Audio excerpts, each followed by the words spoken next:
Friends, hello, this is news. It's been circulating online in just a few minutes. Some are popping champagne, others are sad, but it is what it is. The fact is that Tigran, a purveyor of Putin's filth, Kiasayan, has passed away. He's gone to a place from which no one returns. This was reported by another carrier, Margot Simonyan. She wrote, "Tonight, Tigran went to be with his creator. I don't know about the creator, of course, but if it's about the one whose boilers are boiling, then most likely." Quote, "They say of the departed, either good or nothing." But the phrase continues, or nothing but the truth. And the truth is that he wished for the people and rejoiced at what was happening in our neighboring country. Let's reminisce a little. Speaking now and using phrases like brotherly people in relation to Ukrainians is harmful.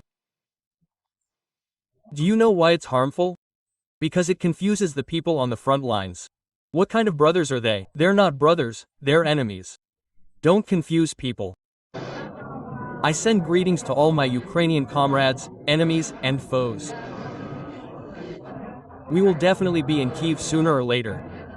More likely sooner, by the way. I don't want to upset you. Well, that's all. Tigran is physically unable to lie or incite anymore. You can leave your parting words in the comments. So, I read the comments online. Some write, the earth is like glass wool, others write, concrete, and so on. Frankly, I don't have those feelings. I wouldn't wish anyone to die in the next world, not even in a bunker. I want to see all the instigators, thieves, and true traitors in the dock. As for Tigran, well, as was said about Maxim, let's move on. The fact is that another figure has passed away, but under very strange circumstances. The United Russia deputy is also gone, and not just any deputy, but a United Russia deputy for the Tikhoretsky District Council and director of the construction company Kuban Spetsroy LLC. And early in the morning, this United Russia member was found in a tree. He was there, swaying in the wind like a ripe apple. And here's what an eyewitness said. "I saw how high it was, and my eyes were right. It looked like his hands were tied behind his back." So, she says, a person can't climb up that easily. The trees there are very tall, like in any grove. Local media, citing their sources, write that he did it himself. You know, it happens, you tie your own hands, climb a tree, and start dangling and rejoicing. Lately, many competent managers have somehow cleaned up that mess. Thanks, of course, to Putin for leading the country out of the 1990s. It's so peaceful, so quiet. It's not a country, it's a paradise. United Russia members in Kuban are growing like pears, right on the trees, and some are overripe and fall. And for those tired of what's happening, today we have a short, useful integration on the topic of relocation. There will be much more interesting stuff after this. Stay tuned. Immigration to the US is a topic that can be easily confused. Forms, deadlines, translations, conflicting advice from friends and family. All this often hinders rather than helps. In fact, a successful relocation begins with a clear plan. M&M Document can help you with this. They specialize in IB-1A and IB-2 immigration programs. These programs don't require an employer. No extraordinary achievements like an Oscar or a Nobel Prize are required. This program is for those with professional experience and real achievements in their field. You could be an IT specialist, a doctor, a scientist, a manager, an architect, an athlete, or simply a solid professional.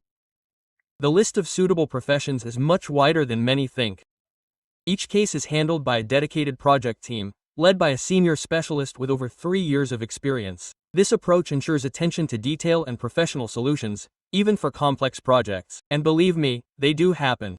The company's headquarters are in New York, and our specialists understand the immigration process from the inside. First, the team will honestly assess your chances. If the program isn't right for you, you'll know right away. No wasted time or money. If you do have a chance, you'll receive comprehensive support, from document collection and strategy development to petition submission and green card receipt. My subscribers also receive a 25% discount on M&M Documents services. To qualify, you must apply before November 1st. Follow the link in the description and start your journey to the US now. Thank you for watching. It might seem like you're just looking, but this is a significant support for the channel. Admire this rosy-cheeked crepish. His name is Ilya Stockman. He's a hero, our boy, a liberator who brought the Russian world to Ukraine. This representative of Russia's new elite is also the so-called power broker of the Nizhny Novgorod administration. He held the position of first deputy head of the city administration. And somehow it happened that this saintly man, our hero, was detained. He was preliminarily arrested for accepting bribes. Amazing, isn't it? Searches were also conducted at the city administration. And here's a video from July 19, 1923. On Monday, I gave up my reservation, and on Tuesday, I joined the army, and now we've been in the LPR for 9 months. I know how difficult it is for them in certain areas. And in general, it's not easy. It's incredibly difficult work, day and night, for the administration to pay attention to such people, keeping in mind their career prospects and the interests of the country.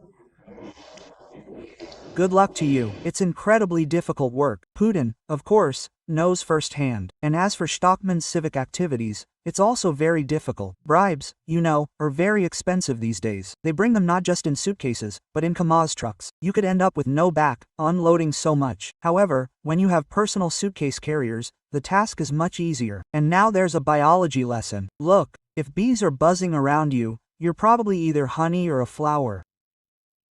And if flies are buzzing around you, you're probably a flower too. Tell me, how is it that Putin is surrounded by thieves and corrupt officials? They're buzzing, so to speak, around a suitcase. Yes, the Tsar is good, the boyars are bad. Now listen to this stand-up comedian who also serves as the Speaker of the State Duma. Look, colleagues, the blue-collar worker has no chance to speak because the machine ignored him. And we have no law regulating the relationship between machine, robot, and human. In this case, if the presidium has no conscience, and the machine does not, they might ignore Nelshchikov and then give the floor to the next speaker. Ignore her hand. What are we going to do? We must do one thing, not hand over decision-making, where conscience and responsibility lie should be at the forefront.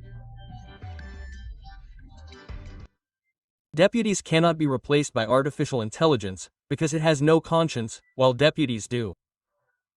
United Russia and conscience are hot ice, cold fire, dry water, an oxymoron. And in some offices, it's not even artificial at all. There's no trace of natural intelligence there. And what's AI's advantage over those he listed? AI doesn't take bribes. It simply doesn't need them. AI doesn't steal. It has no reason to. AI doesn't have a language that would so generously bestow moisture upon the decision-making center of the leadership. As for those, even a coffee maker has more conscience. Although why am I so rude about a coffee maker? At least it's useful. And now a little high technology. As you know, import substitution is in full swing in the country. The economy is also doing well, and investments are booming. And now the head of the Internet Initiatives Development Fund has explained what's really going on. According to him, the volume of venture capital deals in the first half of 2025 increased by 70%.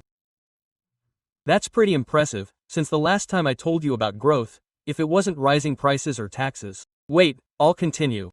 But this is a dead cat rebound, says the head of FRIA. It's 15 times lower than the 2021 figure, he says. I don't know about dead cat rebounds, but the economy is moving at the pace of a sluggard. Now let's talk about the surge in the death toll among residents of Sevastopol. Where the Russian world has come, they asked.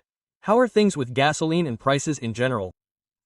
I arrived in Strelitskaya, Kamyshy, the entire Krustoleva industrial area. Everything is empty, nowhere. And how do you like the prices? The prices are a little shocking. Sky high, I would say. Prices, well, prices are rising, like on absolutely everything. So, what can I say? I don't want to complain about life, of course. How do you like the prices? The prices are beyond the sky, for sure. Yes, there was a rumor that you can't fill gasoline in canisters. There was no such rumor. We sell iron metal and special plastic ones. Today there was an instruction that if a customer fills a full tank in a car, then he can fill up only one canister with a trailer. Or if he has several canisters, there are 60, 70, 80 liters, then he fills only the canisters, and then the tank remains empty. Here in Crimea, prices are higher for gasoline than in the Krasnodar territory. You just move to the Crimean Bridge, and the price is lower there. From the bounce of a dead cat to the jerk of a pale one, you beg to cross the bridge. Now that's something truly amazing. Some pretty harsh and very telling news came from the Liano region. It's so, you know, prophetic. The thing is, in just 1 month, 19 people went to Usayan in literally one district. The reason was counterfeit booze. A 75-year-old pensioner was giving this same counterfeit booze to the residents of the village of Gostisti. Of course, he was detained and all that, but that's not the point. This is a clear and illustrative example of what will happen if the sale of booze is banned en masse. Something like prohibition has already been introduced in the Vologda region. They have, well, let's say, an interesting beer there, yes, bonds, yes, traditional values, but the thing is, if such a ban is imposed somewhere, it will lead exactly to this point.